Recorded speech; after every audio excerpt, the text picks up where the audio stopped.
Hi guys, Cyclops FPV here, and today I'm going to be introducing my latest build using the MAKERFIRE platform, and I'm going to be reviewing my X100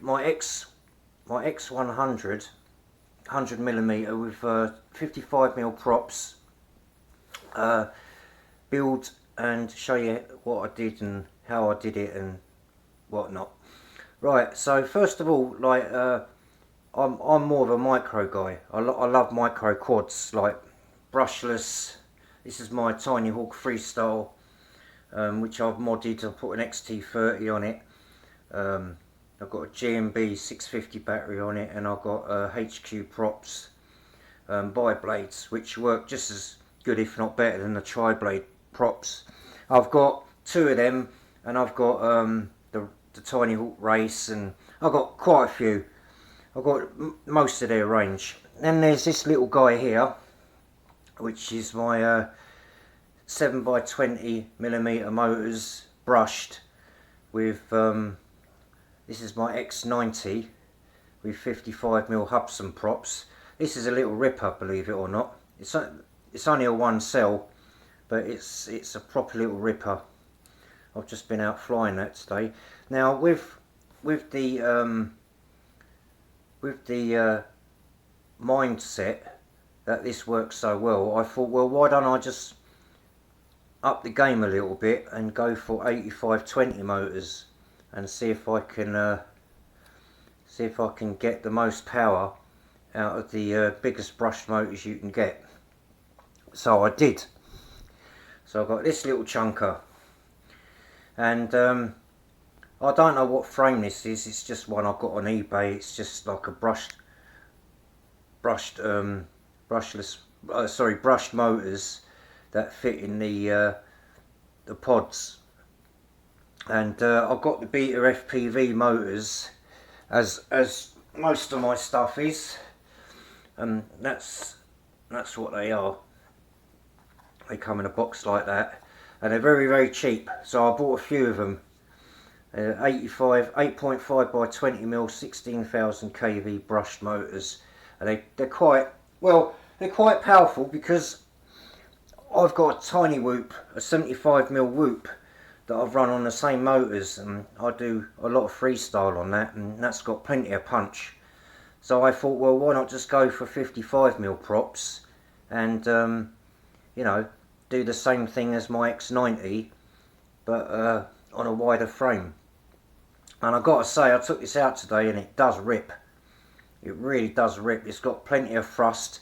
I've got these weird props on here, but out of all the 55mm props I've got, they're the ones that seem to have the most thrust and the most power. And I'm not getting a bad flight time out of this either. I'm using a 550 high volt LD ARC battery, and I'm getting around about 5 minutes out of it, and that's like ripping it. So yeah, it's you know, it's quite good. So how I done this was, we'll get the battery out of the way. I was going to change the connector, the PH2, to a BT2 connector, but I haven't really noticed much performance difference in them, really. I mean, I suppose it saves you a bit of battery sag, but it doesn't really make that much difference. I mean, I solid pin these anyway. I've ran a bit of solder through there. I've got a tiny whoop. This is off a GT 75mm, which I cut down and used it to hold the flight board in, because you don't want the flight board touching the carbon. So I had to separate all that to make sure nothing touches, or you'll get fail safes and stuff like that. It's got a Beta FPV canopy. I'm not a particularly big fan of them, but they do keep the camera angle quite high, and there's plenty of room in there for you know, quite a decent sized camera. Now this isn't light by any means. This is 42 grams without a battery, and with a battery it's probably about 54, so it's quite a chunker. But yeah, the power to weight ratio works really well with the low slung battery and all that. I can you know, I can get a good inertia going for it. And these motors, they're really good. You know, I've got more prop area. It's a shame I can't get wider props so I can grab more air, but unfortunately with these sort of props you've not got much of a choice in selection wise. It's a carbon frame. It's a generic camera with a UFL connector on it for the antenna, and that's about it really. That's all there's to it. So let's connect this up and I'll show you what it's like. It's pretty quiet. So let's put this battery in there. Got my jumper T light, which I've been using quite a lot. Right, so let that boot itself up, and there you go. I've got my my arm switch there. I've got my lights. See, you can see the lights come on and off.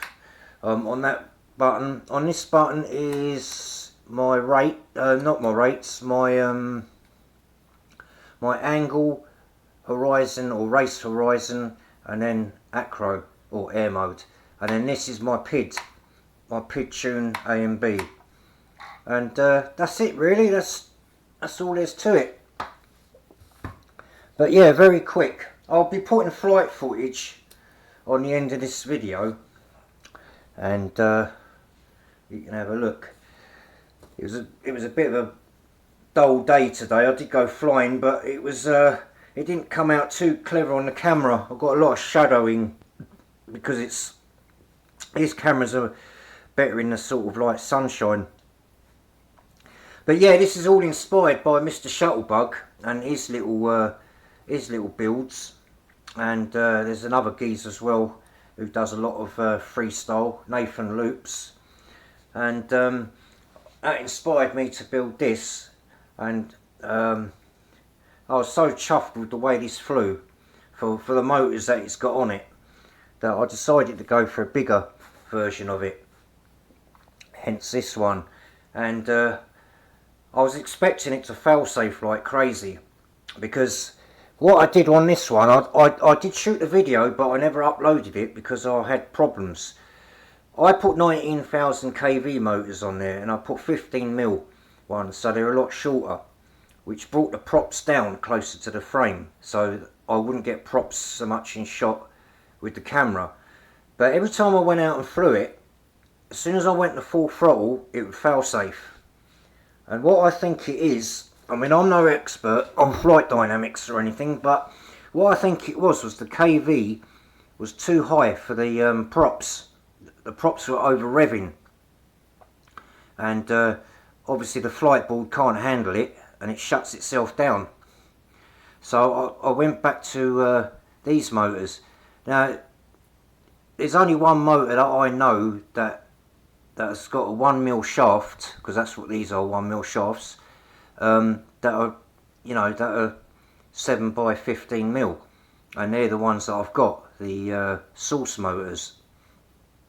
So anyway, that idea didn't work, so that's gone back into my tiny whoop, which is the same setup as this. They all are, but it uses 31mm props, and I don't have any problems with it. So it's something to do with these props. I think they spin up far too quick for the motors, and you just can't handle it, and they just shut down. But I thought I was going to have the same problem with these. Although these are a low kV motor, they're quite it's got a lot of weight to lift, so it's quite punchy for what they are. But no, it flew a little bit too quick, to be honest. I was quite surprised. I did crash a couple of times because I wasn't expecting it to be as quick as it was. But yeah, these builds are really good. These kind of bi-blade like whoop conversions are really good, and I particularly like the MAKERFIRE boards because they're so easy to work on and they're tunable as well. So like your best bang for your buck really, if you want to fly acro, you know, decent acro as well, is get these boards. I mean, these boards are only like, I don't know, $10 or £10, whatever. Throw in a camera for about 20 quid, get a frame for a fiver, you got yourself a quad for less than 35 quid. And they cost that standard. The motors are cheap, they're only like about £5 for 4. So I've got an abundance of them. I always buy them in groups of 2, so I've got 4. So if one goes, I've always got another as a backup. Well, I've got 3 as a backup. But yeah, these are real good fun. I mean, you can fly this in a field, and you know, you soon run out of space. Now I've got 400 meters out of these things. I modify my antenna so I have them hanging down, never flat against the board. That's the worst thing you can do. And I always run out of VTX power or camera power because they're only 25 milliwatt. I seem to run out of that quicker than I do the range, and I'm only running a standard, you know, 35 milliwatt power out of the controller. I have got an antenna booster though that you just screw in the top, and that increases your range. But yeah, even my little tiny hawk, like, you know, that's I've adjusted the camera on that to, you know, to get the maximum angle. I haven't found a need to change the camera on this. I was going to put a Cadex ant in it, but I find this camera's all right in the sunshine, and that it does me. I broke the aerial. That's my own aerial. I made that myself. A bit tricky to do because you've got to get the tuned length just right. I can't remember what it is now. I think it's something like 32.8 mil, something like that. It'll be on the website anyway, how to tune them. But yeah, I've had to tune my own antenna and fit it in there and everything. That was a pain in the butt. But yeah, other than that, it's, you know, they all fly pretty good. They're all quite agile and quite fast for what they are. But yeah, don't assume that 1S is crap, because it ain't. You can have some real good fun with it. You know, all you need is decent rates, and yeah, well, you'll see in the video anyway what this thing can do. But yeah, it's really good, really good. I'm really pleased. But anyway, that's my new build. I probably won't be doing any more brushed builds now. I'm going to be moving on to brushless, and well, I've been doing that anyway, to be honest. But I'm going to be building some special things later on, and try different stuff out, because that's the whole point of all this. You know, the micros, trying to get them to fly better than, you know, than you'd expect. And the good thing about them is it doesn't bother anyone. You know, I mean, I flew this in a big field today and whizzing around stuff and that, and then people couldn't even hear it. They were just wondering what I was doing, like wearing goggles and that. But I was whizzing about on that. You can hardly hear it, even on full pelt. But yeah, this is great fun. I tell you, I love this thing. It's so much fun. You can just throw it up in the air, do whatever you want to do on it, and it's quite robust. But yeah, but this one is just as good, if not better. It's just heavier, so you've got to allow for that. But yeah, anyway, that's it. That's my latest build anyway. I thank you for watching, and subscribe, like, whatever, and I'll catch you in the next one. I'll catch you later, guys. Bye. Right, so here's the flight footage of my little demons. It might not seem as quick as it did the in the other field that I flew this in, because this is more of an open field. But and I didn't get as long as I thought on this battery. Mind you, I was giving it the beans, but yeah, don't forget these are only brushed motors. But yeah, flew lovely. I like to try different props out. I think these props, they're a little bit soft. I like to get some slightly hardened plastic ones. Although I didn't feel any oscillations or vibrations or anything, I do want to try better ones out. I'm just flying around this field here, just sort of like, I've never flown in this field before, so I'm trying to keep myself in view. Otherwise I'll be walking around trying to find this quad if it fell somewhere in the grass. But yeah, I'm just whizzing about and just trying different things out, make sure that everything's tickety-boo, it's flying okay and everything's working as it should. Yeah, it flies great, got no complaints. Well, it's got a very decent bit of speed. I didn't want to go too fast on the old pitch. I wanted to save most of it for the thrust, so I can get up high and do some acrobatics. That's a nice slow roll there. But yeah, it's worked out quite good. Sky was a bit overcast. It looked like it was going to rain. This is very late in the afternoon. I mean, half an hour later it got dark. So apologies for the camera not being as good as it could be. If it was sunny, I think I would have got a much better picture. But I'm trying to keep it, you know, out of the shade, as it were, so I can get a little bit of clarity on the picture. But yeah, it's going really good. I'm really pleased with this. It flies like a champ. You can really throw it around. That's just me overcorrecting.